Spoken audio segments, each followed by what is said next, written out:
I tracked down 3 friends of the deceased shooter who had known him since childhood and asked them straightforwardly, what were his politics, what were his views?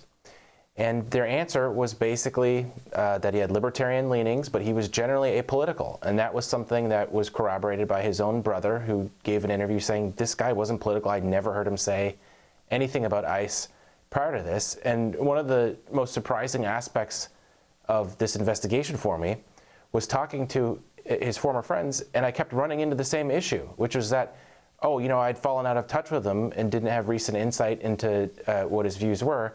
I kept hearing this, and by the 3rd time I hear it, the person says, oh, you know what happened? Probably no one knew him recently other than maybe his immediate family, because he started spending huge amounts of time on the anonymous chat forum called 4chan, and just playing video games. So apparently he dropped out of school, kind of became a recluse, lost all social contact, immersed himself in this world of, just to describe 4chan, provocation and trolling, and you know, people would describe it as sort of controversial site.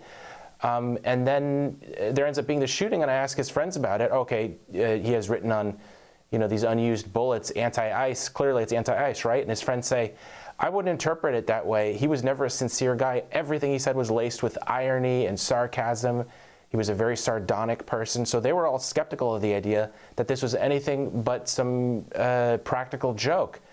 They said that, you know, because of his libertarian leanings, he didn't like the government, and that apparently, according to investigators, was one of the conclusions they came to based on what they've been able to go over that he left behind. But that wasn't specific to the right or the left. That was a general disdain for government, and a disdain that he seemed to have for all sorts of things in life.